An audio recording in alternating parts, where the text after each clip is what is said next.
Well,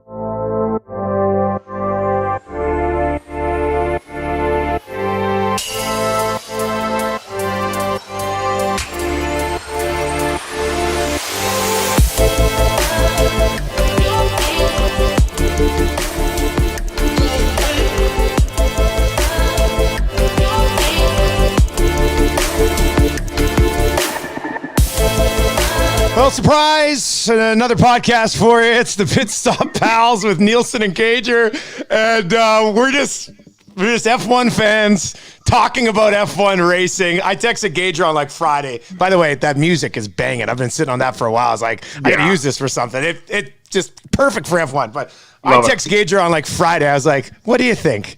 You and me, no sponsors, probably can't make anything off it. A Formula One podcast where we just get together once a week for 25, 30 minutes. And you were like right away, you're like, boom, I'm in, let's go. I need someone to talk to about it. That's the thing. I need to talk about. I mean, really, I know probably just about as much of F1 as I do hockey anyway. So it's not a big leap for most people. But man, we've both been in this since Drive to Survive, Dusty, and I mean, I think we were also saying how envious we would be of people that haven't started it yet and can actually go into this season with the 4. And today, it didn't disappoint at all. It was awesome. It was just awesome. It was incredible. I spent the entire 2 hours on the couch with my 7-year-old, and he keeps asking me questions. I was like, I have to talk about this with an adult who understands what's going on because it's insane. Mind you, he picked up on a few things along the way. It was a fun morning. I can't wait for more Sundays just sitting there with Marshall watching the race. It should be a pretty good time. There's a ton to get to here, but just for people who like you've sucked me in, I'm going to be signing up for it this week. You got that Formula One TV, and you could tell me about this experience because it sounds unreal. It's absolutely ridiculous for the fanboy in me with this sport. So essentially I have my phone. I didn't bring out my spare monitor. I probably will next weekend, but and I have Apple TV. So I have the F1 app on the TV, and then I can see the lap times and the breaking down of how close everyone else is to each other driver. And then I can switch between the cameras of all the drivers, every single driver. And then this is my first time using it. So when another driver gets within the DRS zone, it flips to the back and you can see the guy chasing from a different angle. It's the best $63 I've spent. So you can be on visor cam whenever you want of any guy with the radio open, essentially. And I was dying laughing listening to Max because his pit crew was saying, just charge the battery. And he was dropping F-bombs saying, it doesn't work. Nothing works. And then after that pit stop, he goes, I can't steer. I can't. Like, it was a totally different way to view the race. But then you can see the lap time. It was, Dusty, you won't be disappointed with this. Yeah, I mean, for $63, it sounds like they should charge more for an entire season, buddy. I mean, already. Well, I think I got in on the deal. I think it's 75 or something now. Whatever. So I mean, 23 races, 22 more races, right? Like it's $3 a race. Yeah, it's a couple bucks a race. It's well worth it for the 23 races that remain. But awesome, just great. Okay, well, let's start with Red Bull because they came away with nothing. And you just talked about listening to Max and what was going on with him. I almost thought that when Carlos Sainz blew by him, Max was just like, screw it, I'm done. I'm going into the pits. Like, I've had enough. Like, I just can't take it anymore because, I mean, I thought for sure when they got, there was the fire and then the restart, I was just like, okay, well, Max is going to push him hard here. And Leclerc just took off. I mean, he was gone. I thought, okay, something's up for sure. And then you hear what Max is saying. But for Max to have to go into the pits on the second final lap, and then for what to happen to Perez on the final lap, I mean, there's a lot of other stories here, but Red Bull coming away with nothing is an absolute disaster in week one, Gager. I mean, after all the stuff, even through testing, and I got a little bit nerdy, Dusty, with the F1 app and through testing, because it was the same track, so I could see where the Ferraris had better times compared to Red Bull, and that's a big reflection on my fantasy team. I have to let you know. But no, like I think Max had a little bit poopy pants when Sykes went past him, but there was definitely something wrong with the car. And I don't know, maybe Christian Horner hit the button on the AlphaTauri for Gasly to kind of try to get that safety car out again. We got to get Max a little bit closer. Sorry, Pierre, you're going to have to get out quick. Yeah.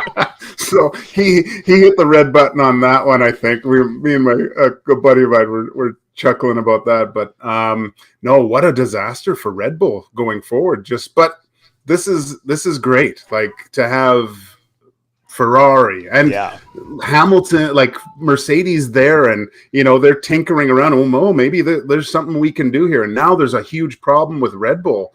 And I mean, like you said, there's almost too much to talk about. But for Alfa Romeo to be in there, and Haas is third in the constructors, like you couldn't ask for a better day. You couldn't. Like Gunther on the F1 when he was doing his interview. Oh Gunther my God! should retire right now. Go out on an all-time high. I watched him on the checkered flag after, and the dude is just living the life, man. It's amazing. How many more sponsors is he looking at this week? Like he's gonna be everywhere.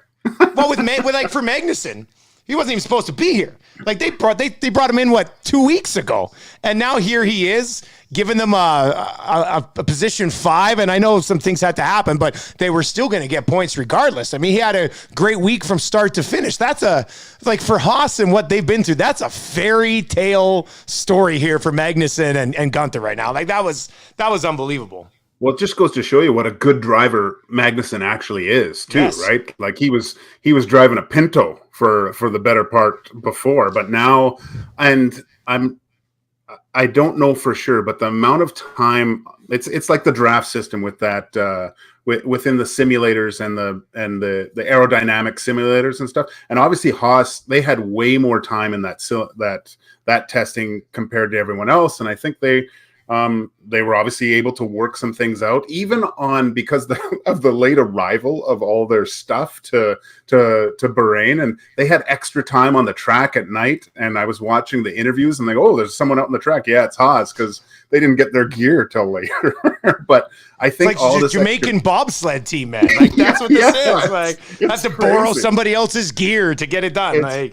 Just crazy. But what I wanted to talk about, just because they did, the FIA came down with their ruling over the fiasco of last year, and how, a lot, the NHL can learn from this definitely they changed the rules right away. They found there was something wrong within the rules, within that, the lap time and being able to lap all the cars. So, and we saw it right away in this race, which is completely crazy. And I think another huge thing of the new rules is you can't have Toto and Horner yelling at the race director to have that influence. And polite conversations or something, right? Like, I don't know what that will actually entail. I can't wait to see it. But I do think that had something to do with how the race ended the last race of the year with Horner saying, "Hey, we only need one lap of racing." And I'm not a race director, but in my mind, I go, yeah, you know what? That sounds pretty good. Let's have a lap of racing for the like it's been a battle. So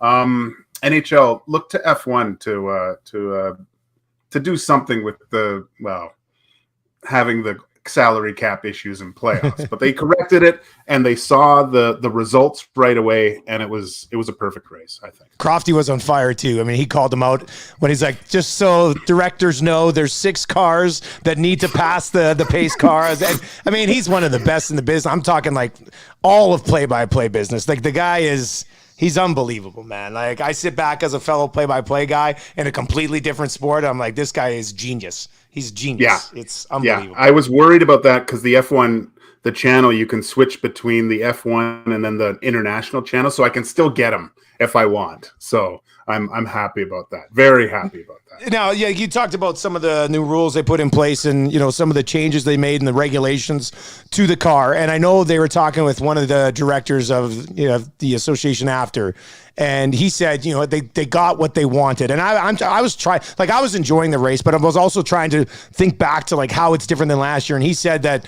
they got what they wanted with, a little bit more racing. And I know it's early and everybody's still getting used to these new cars. Did you see that, Gager? Like, did you notice a difference in the actual race compared to, and we're all so new to this. I mean, this is why we're just guys like other guys. We're just a year and a half in. You've completely dove into it. I've dove into it as much as I can. Did you notice a difference today? Like, just to your eyes, you're watching, you're going, yeah, a little bit different, or?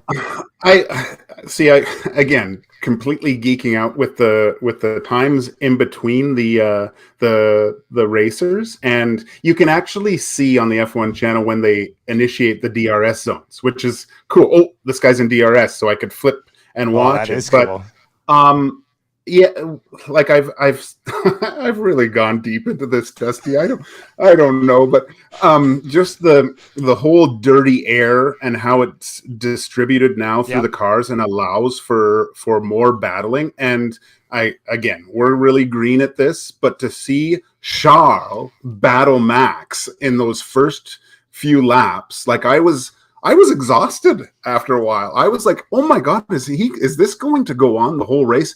And then you constantly saw guys passing and getting closer to other cars. And from all accounts, this track isn't great for overtaking too. So I'm really, I thought it was a huge deal, especially, and I mean, just coming out of the pits on these new thick tires, and I think it was Lewis who came out on the hards right away. Yeah, and it took him so long to get the heat in the tires because his turning at that first turn was awful. Right, it was like 2 corners right at the start. Yeah, that was his first pit stop. You're right. Yeah. So it was definitely cool to see how these guys in full racing mode have to deal with all these new things. Tires are taking a lot more time to heat up. I think they degrade faster in the heat, so that will be something to think about too, because it showed me the temperature of the track too, and then so we'll have to look at what the temperature is going to be at the next race. But yeah, it was, I think F1 hit it a home run with these cars, and they're going to see way more battles in the middle pack and stuff. And I mean, we can talk forever about all this other things. McLaren, what a catastrophe they had today. But I think with these new cars, if you fall off early, there's still opportunity to get back because everyone's so new at this new technology. And we'll get to McLaren for sure. The back and forth there with Verstappen and Leclerc was unbelievable. Like I said, like in the past, that's the first time, lap 17, and then it was again lap 18. And that was the first time I was like, oh, this might be different than last year. Because when Max passed somebody last year, he was gone.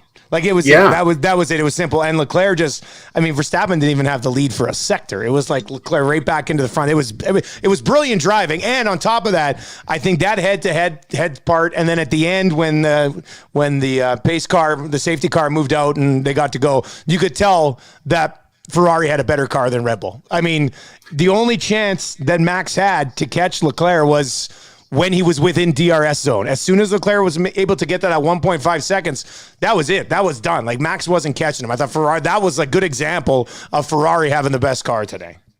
Well, and I think I wasn't listening to the radio at that point, but the Max Charles did a good job of when he started that car, right? Like he got into a position where it was really good. And even when, in that battle scene, he went wide on one corner, knowing that Max is famous for lunging down the side there, right? And he just waited for him, and then cut inside on him and took him on the next corner. Like these drivers are you're finally seeing some of the brilliance of how these guys can drive cars and what they can actually do. That was super cool to watch that.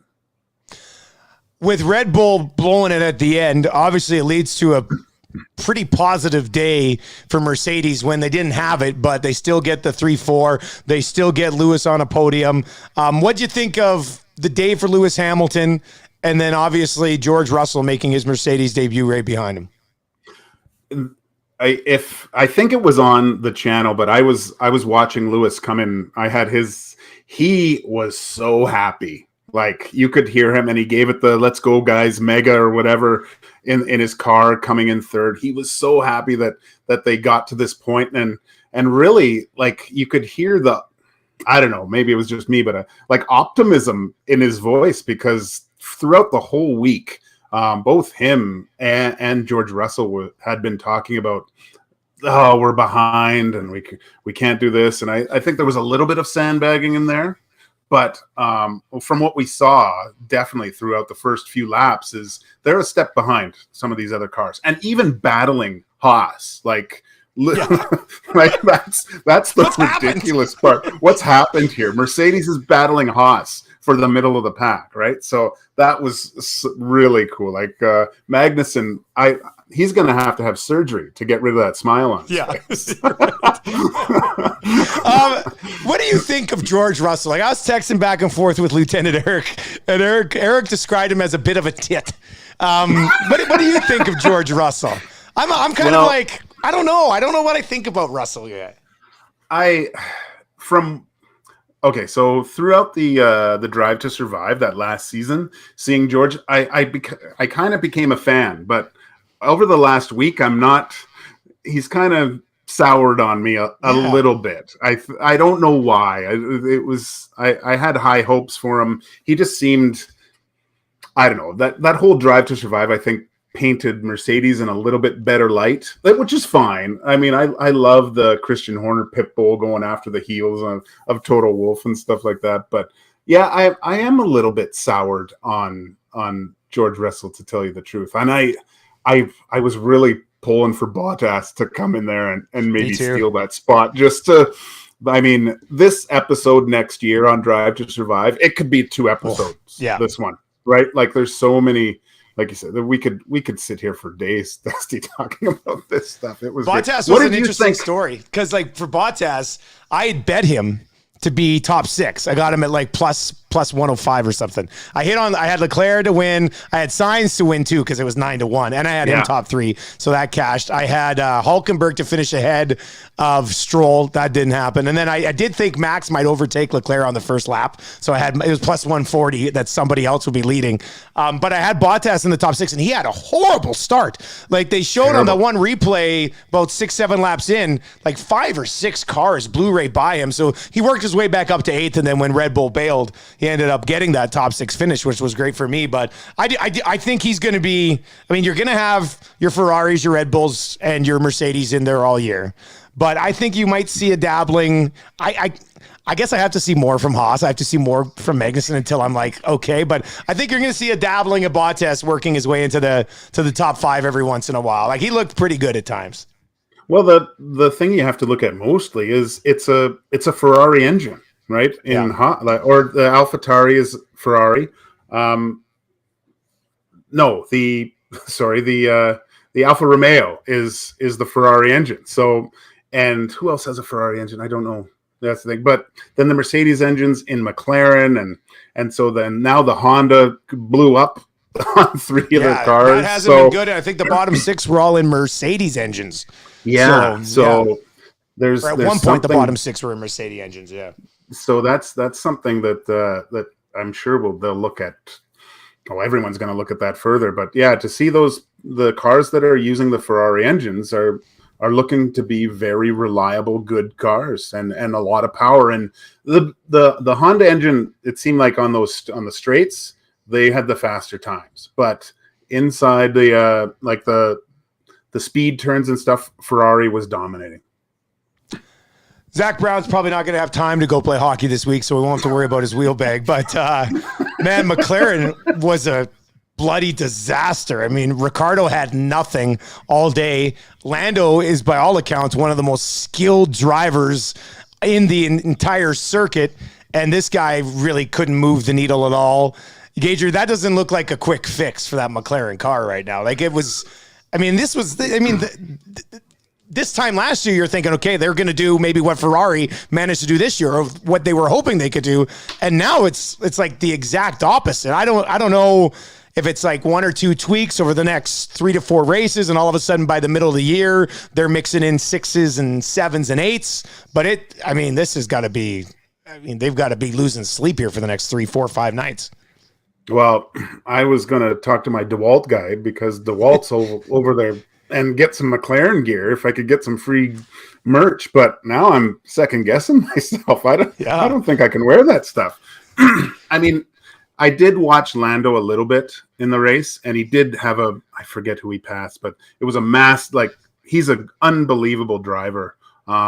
Ricardo, by all accounts, everyone talks so highly about what a skilled driver he is. But man, that's he had COVID, and hadn't had a lot of time in the car. Lando had way more than he did, but man, that's disheartening, because I was looking way more forward to watching the McLaren, Ferrari, Red Bull, everyone up at the top and just battling. And again, these cars are making it so much the way they were talking, like a lot of the drivers, there's a lot more opportunities to pass, and it's going to be different with different, obviously, tracks and different temperatures with these tires. So that's what I'm looking forward to most. Who dominates where? Because it's such a question mark right now. Had Tim Haraney on my radio show Friday, and we talked about the track a little bit, and I was telling you got to get the game so you can run through the track a few times. Because I mean, if you're going to have the channel, buddy, you might as well get the game, because might as well. I think I did 13 laps Wednesday night around there. And, I kind of brought it up with Tim, and he's like, yeah, you're kind of right. Like, there's not much special about the Bahrain Grand Prix. It's one of the more generic tracks, I think, on the season that we're going to have. So kind of got that one out of the way. I'm very interested to see how these new cars are in some of these other more unique spots where maybe there's more speed, and obviously there's going to be a lot more challenging racetracks along the way as well. So I think that's when we're really going to get a good read on the cars. Because, I mean, this was great. It was awesome today, the way it's set up with the finish. I mean, it was perfect drama once again. Give us 2 episodes. Like, we're ready to go. But I think it's just going to get better and better, man. I'm already looking forward to next week, Dusty. This is you couldn't ask for a better start to have Ferrari on top, Red Bull not getting points, and coming out of nowhere, Mercedes getting 3-4. That was just ridiculous. Haas. I hope that some of these other clubs can get in there a little bit. But I mean, Alfa Romeo, like they finished their first year driver. I can't pronounce his name. We're still working on his name. I practiced it a little bit this morning when they were saying it. I was like, that's going to take me a little while. But that was a pretty nice performance. 10th, right? Like, for them to get points for 2 guys, that's big, man. And I thought that the Drive to Survive, the last season, put Bottas in a really good light. Like, he's the consummate teammate, and how everyone talks about him is just awesome. To see the interactions with him and Lewis and things like that, and to see him have success. I'm hoping that he can challenge up at the top. He's just got to work on those starts. I don't know, even last year I thought his starts sucked. Okay, before we wrap up episode 1 of the Pitstop Pals, of course, it's going to be available on all your podcasting platforms and on YouTube as well. We'll get you all the links out on Twitter. We've talked about a lot of storylines here, Gager. What's the biggest storyline for you coming out of the first race of the year? What's headline number 1? There's like 3 or 4 legitimate answers, I think, here, but what's number 1 for you? Well, I think it is the Honda engine is the biggest thing, because it couldn't get through the whole race, and we saw it blow up with the AlphaTauri. Max. There was something wrong when they changed the wheel. He said his steering was off. When I was listening to him, he said he couldn't steer, and then they just had no power. And the pit crew was saying, charge the battery, and he was like, expletive, I can't. Yeah. and then for Sergio to just go off like that and just die, I think that's the biggest story. Like, this is a pretty quick turnaround for the next week. This is something they have to figure out quite fast, because, man, if there's this many teams battling for points, they have to get some wins and get both those guys into that top 10, because, man, they can't come up with zeros. Like, they cannot get away with goose eggs this year for a weekend. Yeah, that's unacceptable for a team like Red Bull to not have any points. That's ridiculous. I think I'll go with Ferrari and it's a 1-2 finish. Like we talked about, we saw in testing, everybody's like, oh, Ferrari, they're going to be good this year, going to be this year.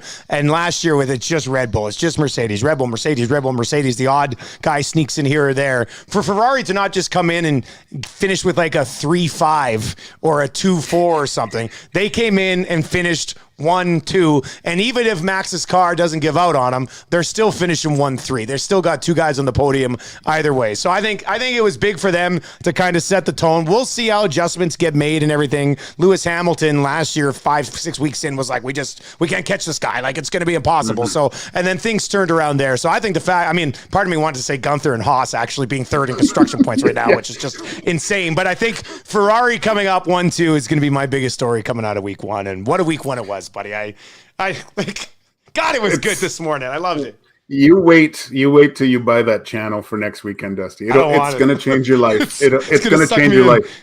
Oh yeah. Oh. Well, you get the practice too, like on the on the Friday. So they have a practice before and you can watch the channel on like your iPad or your computer or whatever. Like, okay, whatever. I'm getting it in. Yeah. It's all right. It's awesome.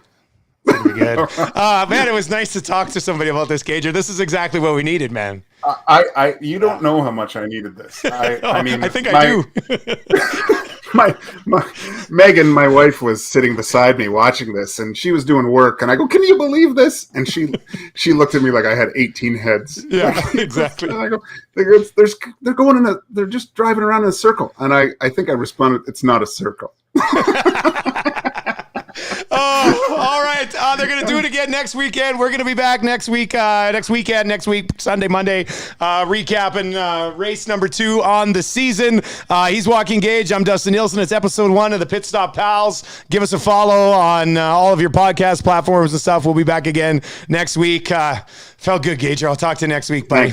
Thanks, buddy. Get some heat into those tires, buddy. You're off and running here. This is great.